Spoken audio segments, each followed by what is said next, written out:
Olá, meu irmão, a paz do Senhor Jesus. Seja mais uma vez muito bem-vindo à nossa aula da Escola Bíblica Dominical.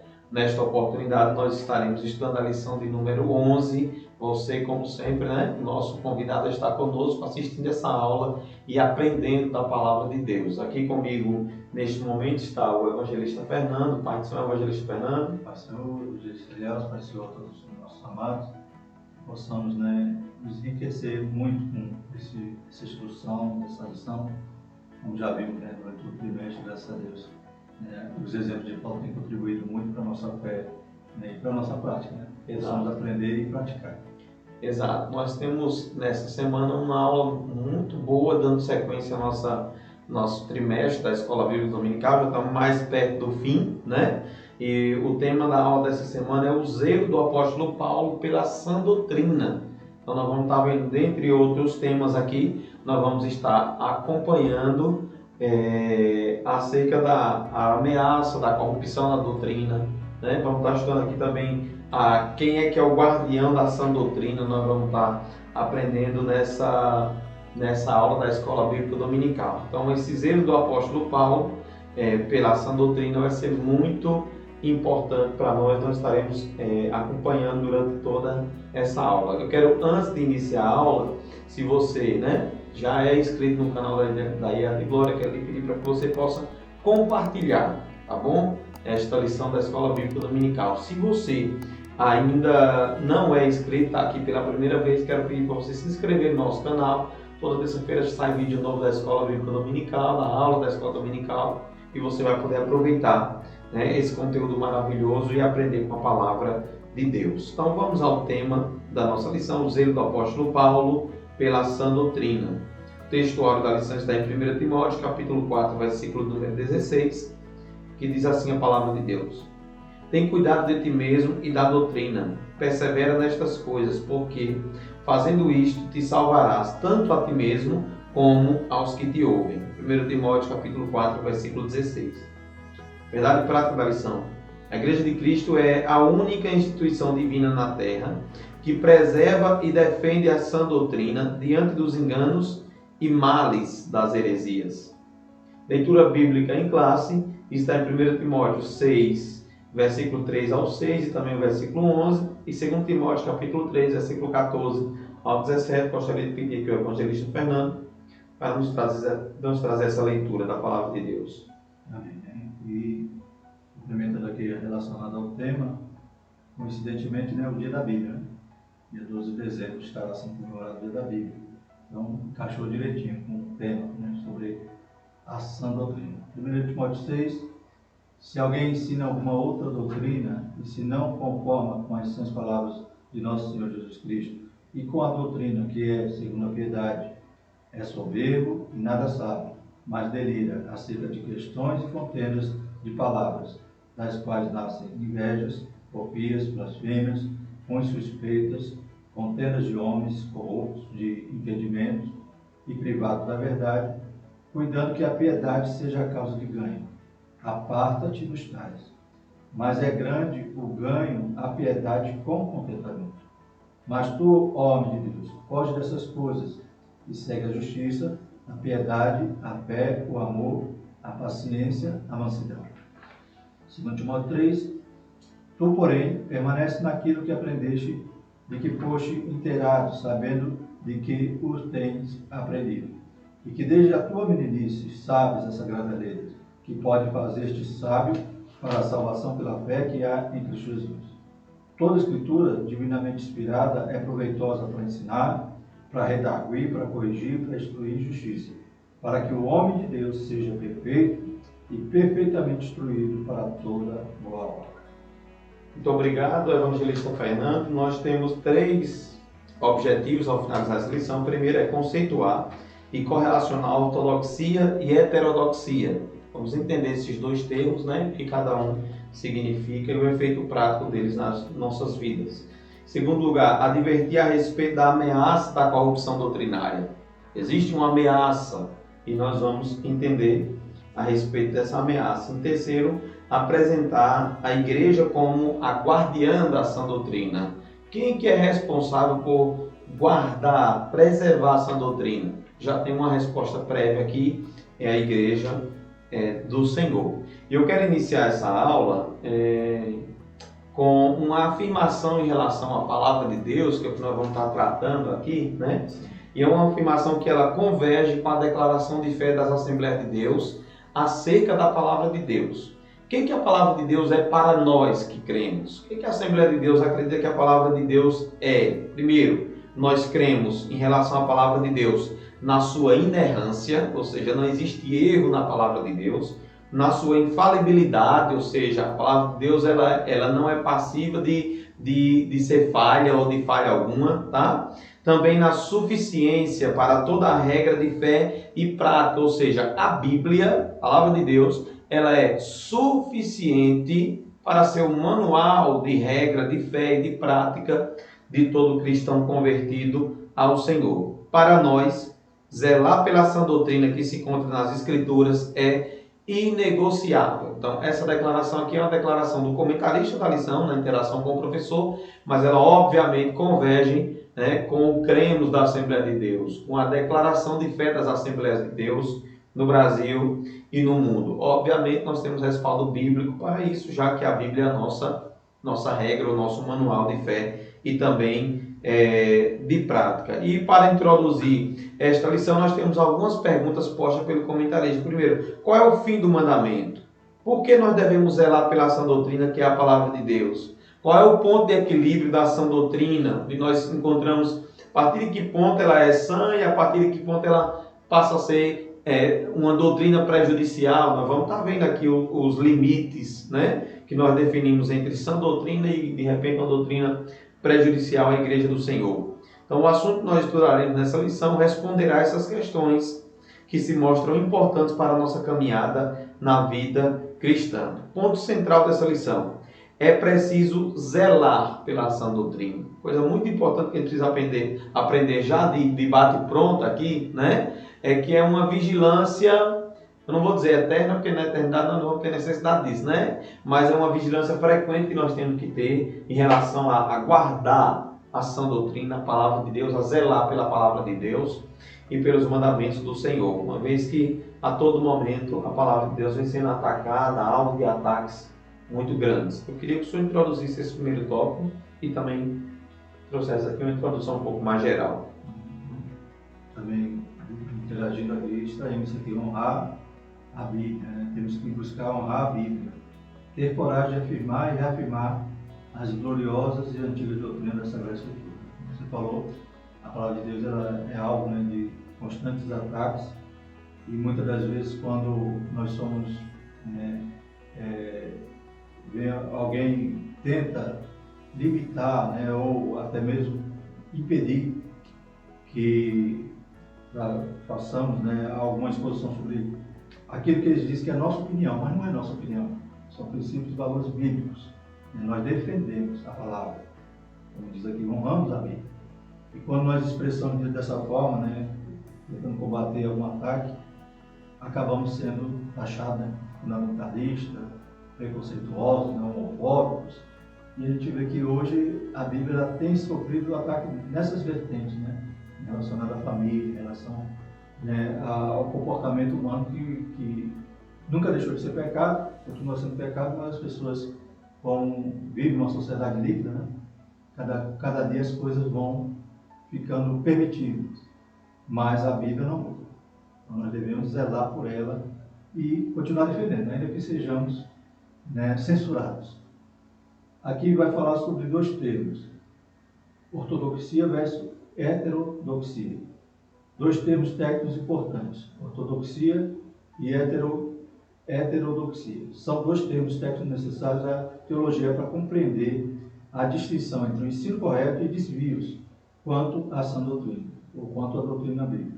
Esses termos nos ajudam a compreender a preocupação de Paulo com a invasão de heresias das igrejas locais. Então, esses termos a gente vai buscar no grego, lá o texto, né, original vai estar usando essas duas expressões, né, ortodoxia, como a gente vai estudar, o que significa, e o hétero, né, outra, né? Então, desvio, algo que não é, né, ortodoxo, algo que não é verdadeiro, como veremos daqui à frente. Então, Paulo tinha essa preocupação. Por quê? Porque a partir do momento que distorce, hoje vivemos num século que sofreu muito, a palavra de Deus sofreu muito com o liberalismo teológico, que na Europa eles começaram a dizer que a Bíblia não era mais a palavra de Deus, eles não compreenderam mais assim. E dizia, não, a Bíblia contém a palavra de Deus, quer dizer, se contém, quer dizer que tem coisa que pode ser anulada, pode ser tirada, eles dizem, não, isso não é palavra de Deus, isso é. Então, não cabe ao homem julgar o que é a palavra de Deus. Nós cremos que toda palavra é inspirada, é apta, como vai dizer aqui no texto bíblico, e toda a Bíblia é a palavra de Deus.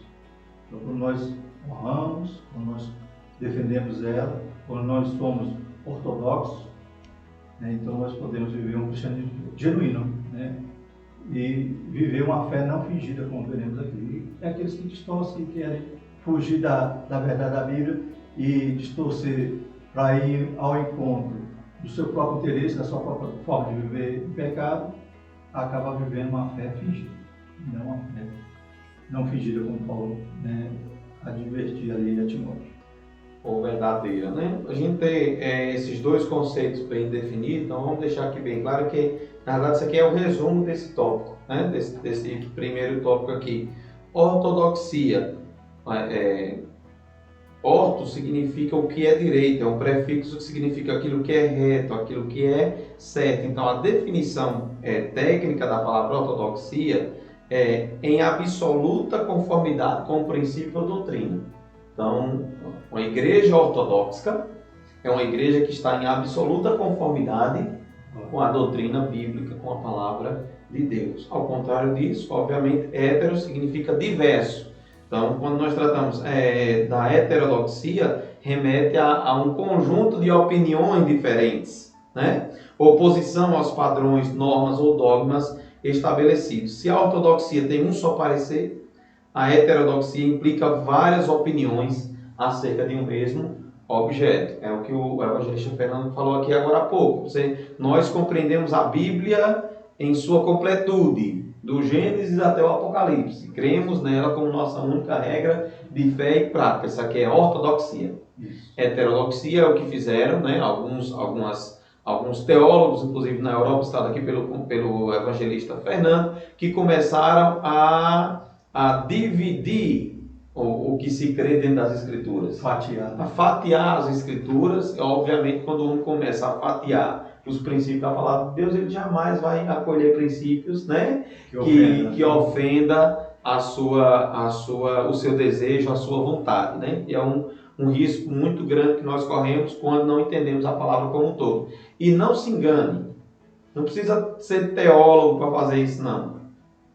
Tem muito crente nosso, fala crente nosso, que nós conhecemos do nosso convívio, que aceita um determinado parâmetro da palavra, uma determinada doutrina, mas refuta outra, rechaça outra. E isso é fugir dos padrões. É ser um crente heterodoxo. É aceitar que dentro das Escrituras existe uma brecha para uma opinião diferente. A minha opinião não define as Escrituras. Ou eu creio nela como um todo e obedeço, ou eu não vou também estar crendo em absolutamente nada dela, ou vivendo absolutamente nada dela do que é para mim. Portanto, a igreja deve ser ortodoxa. Sua advertência é um antídoto para nós nos dias atuais. Devemos, pois, fortalecer a unidade doutrinária em nossas igrejas. O que isso aqui significa? Nós devemos defender um padrão único, de comportamento através da palavra de Deus, da doutrina da palavra de Deus. Reconhecemos também que somente a Bíblia, por ser a palavra de Deus, tem resposta definitiva para todos nós. E aí entramos no segundo tópico aqui da lição, a ameaça de corrupção doutrinária. Advertência do apóstolo. Então, temos aqui Paulo falando a Timóteo, como era nocivo e perigoso, esses que vinham pregar algo, como o evangelista Eliel citou, torcendo conforme a sua própria opinião. Aí Paulo vai dizer, se alguém ensina alguma outra doutrina e se não conforma com as sãs palavras do nosso Senhor Jesus Cristo e com a doutrina que é segundo A piedade é soberbo, nada sabe, mas delira acerca das questões contrárias da palavra, das quais nascem invejas, porfia, blasfêmia. Então tudo isso eram os riscos que a igreja corria se começasse a ter abertura para uma outra doutrina. E qual era a doutrina? Hoje nós temos um canão fechado, nós temos a Bíblia aqui, está prontinha. Mas naquela época qual era a doutrina que prevalecia, que era sã? Eram os ensinos de Jesus e os dos apóstolos. Então se alguém viesse torcer isso aí, era para ser, ser abominável, ser algo que teria que ser excluído, para que não corresse risco à igreja, como citamos sobre a Europa, e hoje as igrejas lá são mesquitas, são museus, são boates, e o cristianismo está sendo apostatado lá na Europa por causa dessa abertura de não crer na inteireza, na integridade da palavra de Deus. Então essa advertência, Paulo adverte acerca de alguns que não ensinem outra doutrina. Aqui a palavra para outra é heteros, diverso. Por isso Paulo se refere a outra doutrina como que nada tinha a ver com a genuína doutrina de Cristo. Esse zelo para preservar a sã doutrina trazia um contexto de homens sem escrúpulos, que não respeitavam os ensinos apostólicos. Um apóstolo os identifica como lobos cruéis, vestidos de ovelhas que investiam contra o rebanho de Deus. Não perdoa. Então, Paulo, ele era um pastor zeloso, defensor. Ele não permitia que viessem esses ferimentos, essas contaminações, e instruía agora o seu sucessor ali em algumas igrejas, Timóteo, a manter a mesma ética, a mesma linha, a mesma preocupação com esta palavra. Perfeito, muito obrigado, evangelista Fernando. Então, quais eram esses problemas de ordem doutrinária? O apóstolo Paulo, a gente viu, ele zelava, ele não queria permitir que esses falsos ensinos, essa diversidade doutrinária, ela adentrasse a igreja trazendo problemas de compreensão do evangelho verdadeiro. E quais eram esses problemas de ordem doutrinária? Primeiro, ainda até em outras lições atrás já viu alguma coisa semelhante a isso. Existiam nas igrejas, tanto de Corinto quanto de Éfeso, crentes que queriam crer no evangelho, mas não queriam renunciar aos seus costumes pagãos. Ou seja, eles queriam alinhar as duas coisas. Não, nós queremos a salvação. Nós queremos o evangelho. Nós só não queremos abrir mão desses costumes aqui que nós temos. Do mundo. Vamos atualizar a nossa linguagem. Um costume mundano dentro do meio do povo de Deus, do povo que, segundo a palavra, deve ser um povo zeloso, especial e também de boas obras. Então, esse era um problema que tinha nas igrejas que o apóstolo Paulo pastoreava. Crentes que queriam aceitar Jesus, queriam o evangelho, mas não queriam renunciar os seus próprios desejos ou costumes pagãos daquela época. E nós precisamos aprender com isso, tá bom? Não podemos ser esse tipo de crente. Um outro problema que o apóstolo Paulo enfrentou, a gente tratou 2 lições atrás, era sobre o legalismo judaico, que eram os judaizantes do evangelho, que não acreditavam na graça como um poder de Deus para a salvação de todo aquele que nele cresce. Eles queriam impor os costumes judaicos, ou não costumes, mas as atitudes que eram da lei judaica como um pré-requisito para a salvação. Era um outro problema que o apóstolo Paulo enfrentava. Hoje, nós podemos traduzir isso como uma religiosidade exacerbada, o legalismo exacerbado dentro da igreja, dentro do povo de Deus, que pode levar a esse outro extremo, que é um extremo perigoso do ponto de vista doutrinário para a igreja do Senhor. E o outro problema, que a gente também tratou algumas lições atrás, era o outro extremo do legalismo judaico, que era a banalização da graça, que também foi citado pelo apóstolo Paulo, que é exatamente se apropriar da graça de Deus para fazer o que quer, confiando na graça de Deus. A igreja de Cristo, ela pertence a um novo tempo e deve obedecer ao ensino do Novo Testamento, ou seja, nós devemos seguir à risca a palavra de Deus, especialmente os ensinos que são propagados no Novo Testamento da palavra de Deus. Terceiro tópico da lição, fábulas e genealogias intermináveis. Então, desse grupo que compõe esses falsos ensinadores, com citou aqui, também tinha essa questão que chega também aos nossos dias, de judaizar os cultos, né? Hoje em dia as pessoas têm kippah, tem aquela faixa por longa, né? E na igreja tem Arca da Aliança, tem candelabros. Então, são interpretações que a gente vê que foge da graça. Não precisa nada disso, né? Ou guardar um dia, como tem igrejas que guardam o sábado, né? Então, criam itens, criam mandamentos de homens. E Paulo queria que a igreja fosse pura, genuína, né? Então, havia também aqueles que traziam fábulas e genealogias intermináveis. Então, no tempo de Paulo, havia os mestres falsos que propagavam fábulas e lendas da vida judaica, como o culto aos anjos, um exemplo aqui em Colossenses 2,18. Então, trazia ali algo que remetia à idolatria. E hoje não está muito diferente, né, no meio dos evangélicos. Hoje existem tantos amuletos, né, que as pessoas vão atrás e buscam e pagam, né, para aqueles bens, para aqueles amuletos, para poderem ser abençoados. E fugindo da sã doutrina, da palavra do Senhor, do evangelho simples, do evangelho genuíno, do leite não falsificado. Infelizmente, o que Paulo sofria lá, hoje a gente sofre também no meio evangélico, né? Que é tanta invencionista dos homens que acabam fugindo e deixando a sã doutrina de lado. Além de não possuir conteúdo concreto, eles torciam o sentido da verdade apostólica. O apóstolo advertiu a igreja quanto a essas coisas, as refutou com veemência. Aqui aprendemos que não podemos perder tempo com querelas infrutíferas. O conhecimento da Escritura não é para ostentar vaidade pessoal ou capacidade de intelecto, mas para fazer caminhar com um coração puro, uma boa consciência e uma fé não fingida. Perfeito, muito obrigado, Evangelista Fernando. Eu queria fazer referência a esse versículo de 1 Timóteo 1,5, né?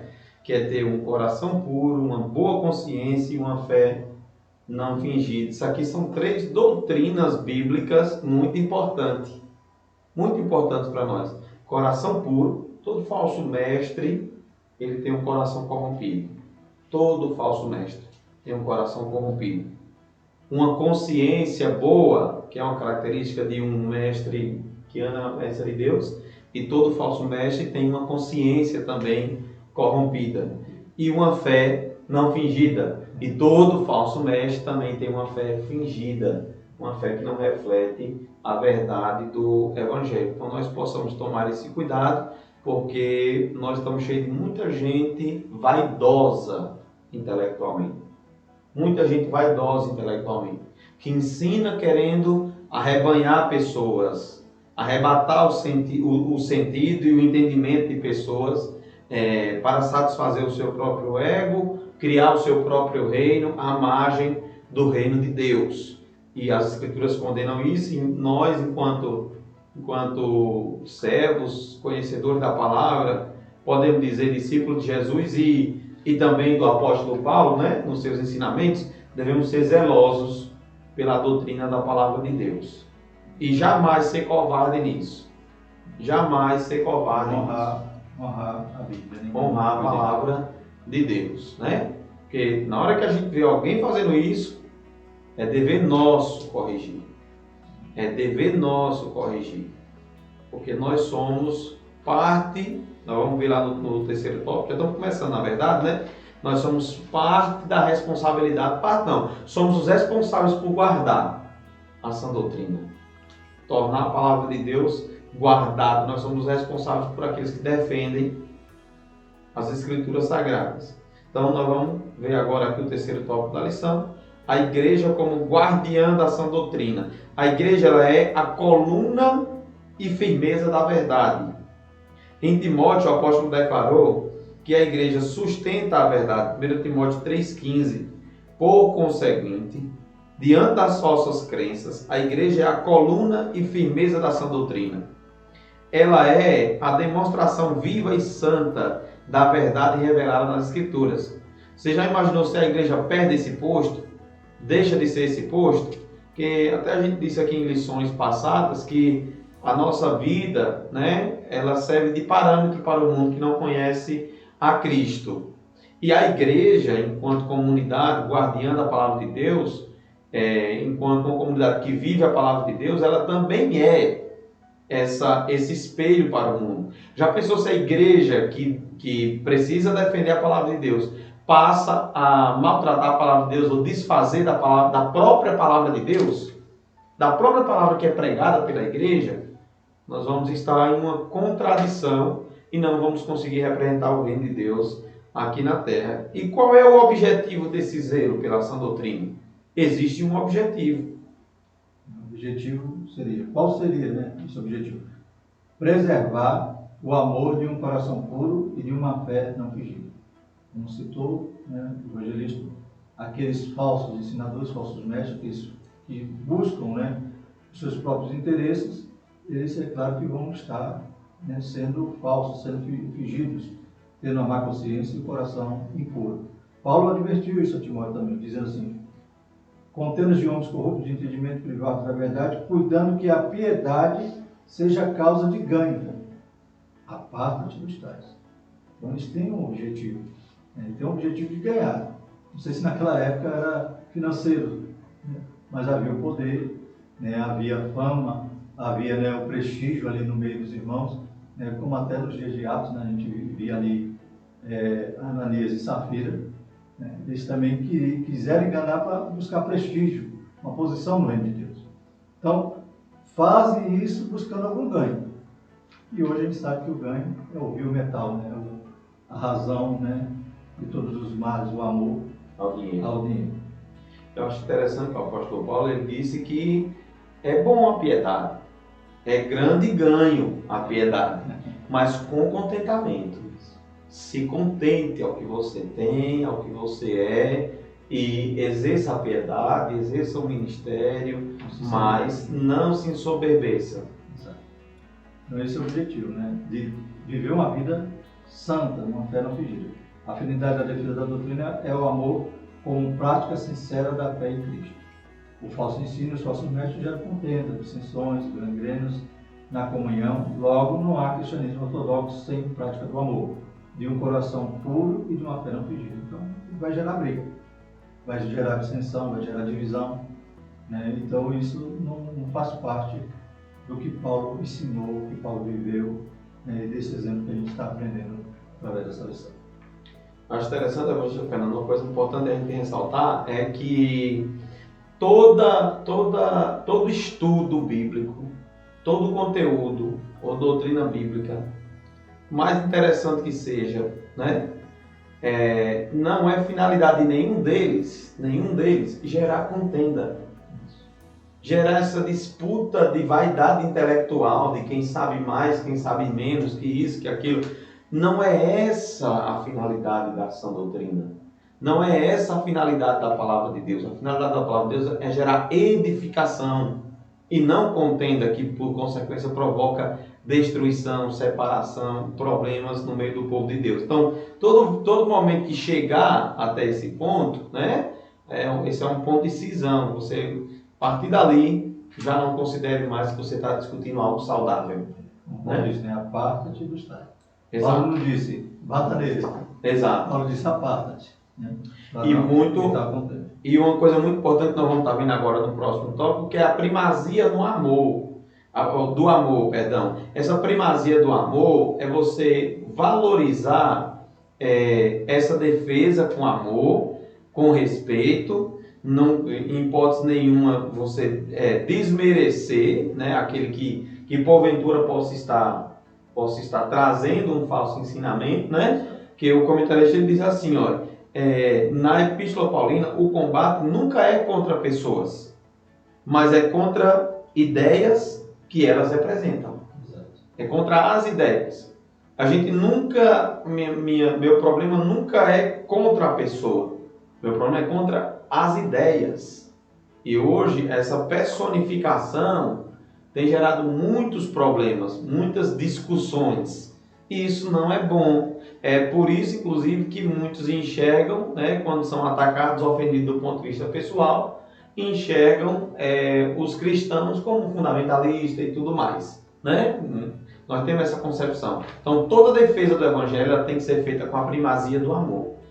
interessante um vídeo sobre um vereador aqui de Aracaju, pastor, vocês vão ver, ele defendendo ali a questão de uma outra vereadora que disse que abominava a família tradicional.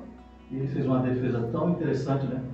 Que ele não atacou a vereadora, ele atacou a ideia, né? Que ela considerar a família tradicional abominável. Ou seja, se todos, né, buscam o direito de não serem ofendidos, qual direito ela tinha de ofender aquilo, os valores que alguém tem?